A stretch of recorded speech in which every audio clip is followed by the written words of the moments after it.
hello everyone यो video चाहिँ एनक्लिक्स bachelor नर्सेसहरूलाई जो चाहिँ रेट्रोग्रेसनले गर्दा वाक्क दिक्क पर्नु भएको छ र उहाँहरूले युएस नर्स हुनुहुन्छ युएसको एनक्लिक्स चाहिँ अस्ट्रेलियामा चाहिँ ट्रान्सफर गर्न चाहनुहुन्छ के ट्रान्सफर हुन्छ त यस हुन्छ यसको लागि चाहिँ के गर्नुपर्छ सो फर्स्टमा चाहिँ हाम्रो के प्रोसेसिङ हुन्छ भन्दा हामीले चाहिँ युएसदेखि अस्ट्रेलिया हाम्रो लाइसेन्स चाहिँ इन्डोर्समेन्ट गर्नको लागि चाहिँ हामीले फर्स्टमा चाहिँ आफ्रामा चाहिँ रजिस्ट्रेसन गर्नुपर्ने हुन्छ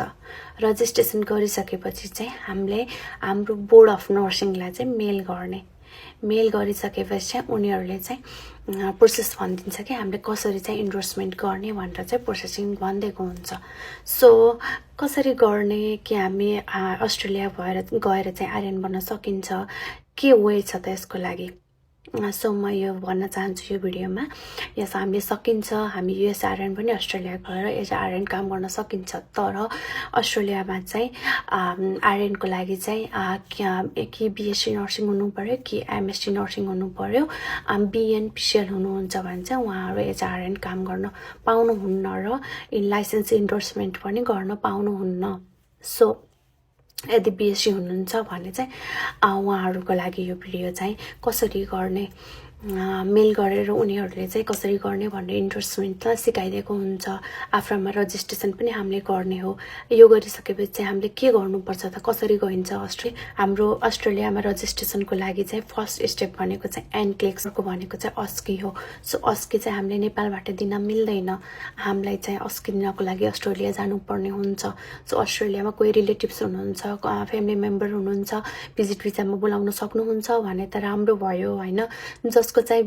कोही पनि हुनुहुन्न भिजिट भिजा लगाउन केही पनि वेहरू छैन भने चाहिँ उहाँहरूको लागि नेक्स्ट अप्सन एउटा अप्सन पनि छ त्यो चाहिँ अस्की भिजिटर भिजा यदि हजुरले चाहिँ इन्डोर्समेन्ट गरिसकेपछि चाहिँ हजुर एनक्लिक्स पास भइसक्नु भएको छ इन्डोर्समेन्ट नि गर्नुभयो भनिसकेपछि चाहिँ नेक्स्ट स्टेप भनेको अस्की हुन्छ अस्कीको लागि चाहिँ हामी अस्ट्रेलिया जानको लागि चाहिँ अस्की भिजिटर भिजा चाहिँ एप्लाई गर्न सकिन्छ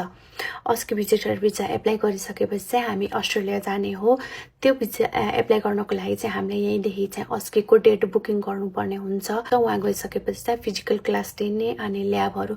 जाने प्र्याक्टिस गर्ने अनि त्यसपछि हामीले यहीँदेखि नै डेट बुकिङ गरेको हुन्छौँ सो हाम्रो 3 मन्थ स्टे हुन्छ भिजिट भिजामा सो 3 मन्थभित्र चाहिँ हामीले अस्की एक्जाम दिइसक्नु पर्ने हुन्छ अस्की एक्जाम दिइसकेपछि चाहिँ हामी रिटर्न ब्याक टु नेपाल हुनुपर्छ किनभने 3 मन्थभन्दा धेरै स्टे गर्न पाइँदैन सो अस्कीको रिजल्ट आउन पनि त्यस्तै 1 मन्थ जस्तो लाग्छ अझ रिटर्न ब्याक टु नेपाल भइसकेपछि अस्की पास हुनुभयो भने चाहिँ अर्को भनेको पिटिई हो हामीलाई पिटिईमा चाहिँ ओभरअल 66 चाहिन्छ राइटिङमा चाहिँ 58 भयो हुन्छ सो यदि हजुरसँग यो 3टा क्राइटेरिया मिट भइसक्नु भयो भने चाहिँ हजुर अस्ट्रेलियाको आर्यन हुनुहुन्छ सो अस्ट्रेलियाको आर्यन भइसकेपछि चाहिँ हजुरले यहीँदेखि चाहिँ हजुरले भिजा अप्लाई गर्नुपर्ने हुन्छ अनि यो भिजा एप्लाईको बारेमा पनि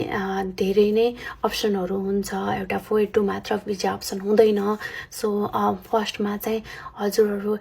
रेट्रोग्रेसनले गर्दा दिक्क परेर अस्ट्रेलियन आर्यन बन्न चाहनुहुन्छ भने चाहिँ यो स्टेपहरू गर्नु हजुर अस्ट्रेलियाको आर्यन भइसकेपछि चाहिँ there will be lot of opportunities so all the best सबैजनालाई thank you so much for watching